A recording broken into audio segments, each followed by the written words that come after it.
Woman noticed something strange. Her newborn sons cried whenever she held them, but instantly calmed down when her mother-in-law took them. Instead of growing suspicious, she smiled knowingly. She was living her second chance at life. In her previous life, her husband died in a car accident on the day she gave birth. She raised their twin sons alone through years of hardship. They excelled academically and got into top universities. But at their college celebration, her husband suddenly reappeared after 20 years, with another woman by his side. He claimed she was the boy's real mother. The woman finally understood. The sons she raised were actually his affair children. The ungrateful boys had known all along. They conspired with their grandparents to transfer all her assets. Heartbroken and betrayed, she died of a sudden heart attack. When she opened her eyes, she was reborn on the same day she gave birth. Before she could gather her thoughts, her father-in-law delivered the news. Her husband had died in a car accident. Watching his poorly acted grief, she cursed her past self for being so blind. In her last life, she let them handle the funeral, allowing her husband to fake his death and disappear. Given this second chance, she vowed to make them all pay. Pretending to be heartbroken, she promised to raise the boys well.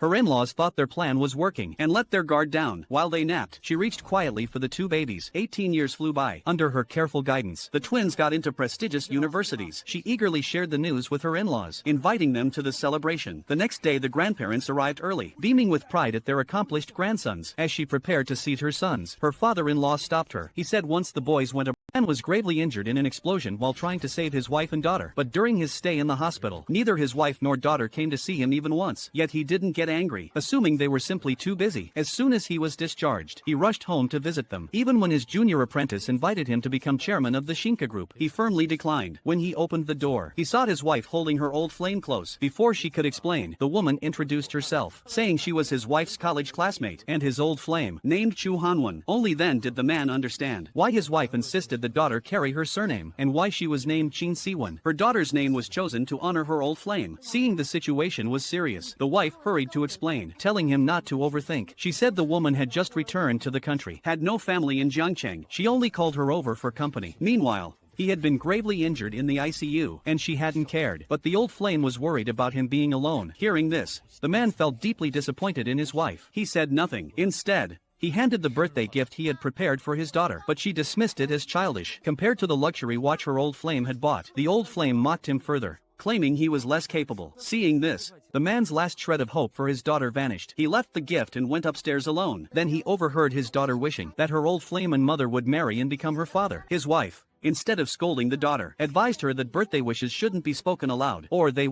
After the girl came back to life, the first thing she did was stop her mother from going home. She pretended she wanted snacks and tricked her mom into going out, just to buy time for her scumbag father and his mistress. In her previous life, her mother had walked in on them when she came home early. The man not only beat her mother brutally, but also threw both mother and daughter out of the house. After that, her mother fell ill from heartbreak and passed away a few years later. The girl had begged her father for help, but he only mocked her and tossed a few coins in her face. Humiliated and desperate, she watched her mother die untreated, and before long her own heart failed from grief. Before she died, she swore that if there was another life, she would make her father pay for everything. When she opened her eyes again, she had gone back to that very day, the day her mother was about to walk in on the affair. She rushed to stop her mother at the door, and once again used the excuse of buying snacks to lure her out. They wandered around for half an hour, and before going back home, the girl called her father to warn him, forcing him to send the mistress away. When they returned, the man had already cleaned up the mess. The girl pretended she needed 8,000 yuan for a piano competition. Her father frowned, asking why it was so expensive. The girl said her teacher wanted her to compete at the provincial level next month, and that the first prize was 100,000. The teacher believed her level 10 skills could easily win. When the greedy man heard about the prize, he took the bait. He told her to wait in the living room while he got the money. She watched him pull a key from under a flower pot and open a safe in his study. What she saw shocked her. The safe was full of cash, yet the man was only a mid-level manager earning 4,000.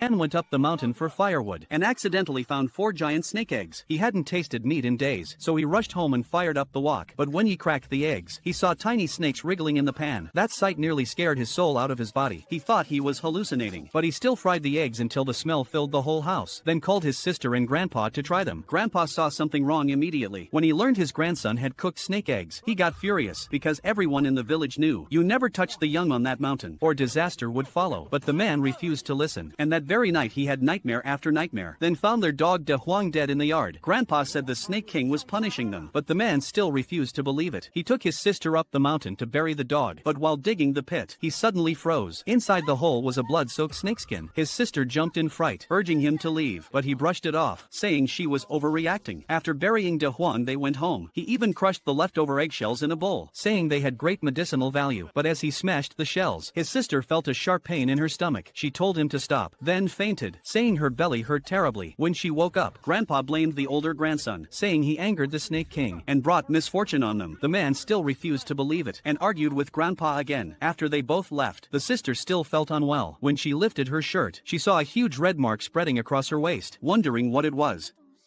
A group of college students went hiking deep in the mountains when they stumbled upon an ancient tomb. Inside were piles of treasure glittering in the torchlight. Before her sister could stop her, the younger girl reached out and touched a crystal called the Eternal Love Jade. The moment her fingers brushed its surface, a deafening roar echoed through the cave. The earth shook violently as if a dragon had awoken. They had no idea. The jade belonged to an ancient being who had searched for his lost love for 10,000 years. In the chaos, the elder sister ignored her own fear and saved her younger sister from falling rocks. But just as they were about to escape, the younger girl pushed her sister back into the collapsing cave, because only with her sister dead could the stepdaughter inherit the family fortune. A massive boulder came crashing down, but before it struck, a blinding golden light filled the cave, and a man in royal robes caught her in his arms. He looked at her stunned. She looked exactly like the woman he had loved and lost millennia ago. Could this be fate? A love reborn across 10,000 years. He called her by that ancient name. She stood frozen in confusion. Then suddenly the poison in his body flared up, the same deadly curse that had tormented him for centuries. The girl decided that rather than marry the arrogant heir her family had chosen, she would help the man who had saved her life. That night she stayed by his side, and by morning, when she woke, her clothes were torn. Seeing her blush, the man waved his hand, and a new gown appeared on her body. He even brewed her a bowl of tonic, though there was no kitchen in sight. Puzzled, she asked how he made it. The man frowned. What is a kitchen? Then with a snap of his fingers, blue flames danced in his palm. She gasped, blew gently at the flame to see if it would move. And it did. It was the sacred fire of legend. Now she was terrified. What kind of man was this?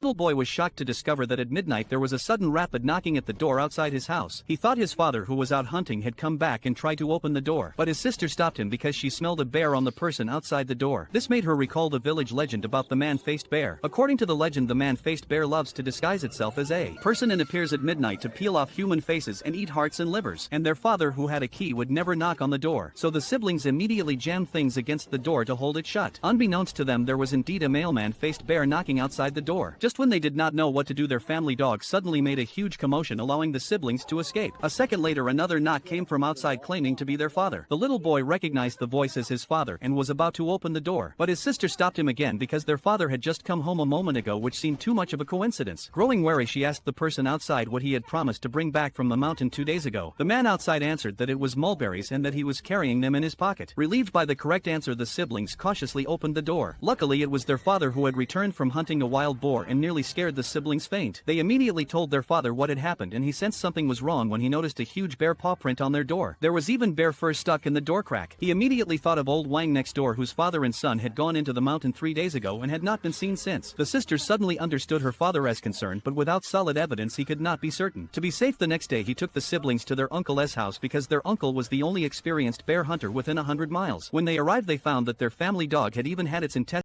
Law student had just been reborn, and the first thing he did was throw a bomb into the police station. People on the street screamed in panic, thinking a terrorist attack was happening, but no one knew he did it to save his own life. As the bomb was about to go off, he was dragged into an interrogation room, and he immediately confessed, saying he acted alone, refusing any negotiation, demanding to be detained on the spot. The police thought he'd lost his mind. Turns out the bomb was just a string of firecrackers, but his attitude was so aggressive, they still decided to detain him for a few days. What no one realized was that everything went exactly as he planned, because this was the only way he could avoid the disaster that was coming. In his previous life, his best friend Zhao Qiang killed a girl and framed him for the murder. He was sentenced to 30 years in prison. His parents couldn't take the shock, and both died soon after. In prison, he suffered every kind of torture imaginable, and on the day he was finally released, Zhao's men beat him to death. Now that fate had given him another chance, he was going to make Zhao taste his own poison. Inside the holding cell, Lin Hao watched the clock calmly. He knew the show was about to begin. At that very moment, Zhao Tianyu was was torturing another girl to death in his apartment. Soon Lin Hao's girlfriend got a call. Zhao said he had accidentally killed someone, because the truth was, Zhao and Lin Hao's girlfriend had been together all along. To protect Zhao, the scheming woman handed over Lin Hao's hair. They framed him once again, and planted all the evidence to point his way. Meanwhile, Lin Hao's parents came to the police station, terrified and confused. They couldn't understand how their son, a law student, could have done something like this. They begged to take him home, but Lin Hao knew, if he left the state,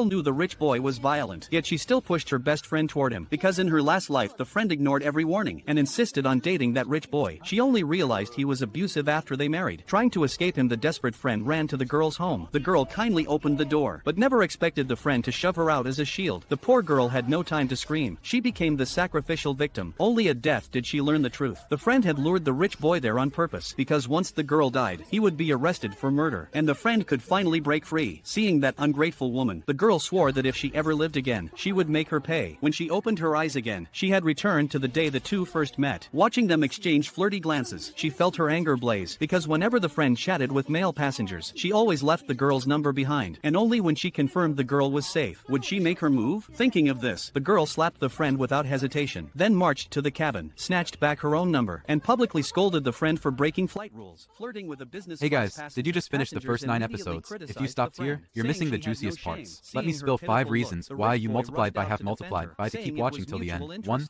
Why does the Tycoon keep calling Liu Yun Linger? Is she really his lost love from the past? 2. Liu Yun's daughter just got an internship at the Huang group. Will she find out her boss is the man haunting her mom? 3. Huo Qingshan said he'd show the difference between him and Zhang Qiang. What multiplied by extreme multiplied by thing will he do to prove it? 4. Zhang Qiang is supposed to be a loser, but is there a hidden side to him? Will he fight back for Liu Yun? 5. Liu Yun's wedding is today, but Huo Qingshan isn't giving up. Will he crash it and reveal his secret? Trust me, the next episodes are packed with twists, secrets, and multiplied by explosive multiplied by drama. Go to my profile right now and watch the full series. You won't want to miss how this ends. P.S. The Linger mystery, it's bigger than you think. Don't wait.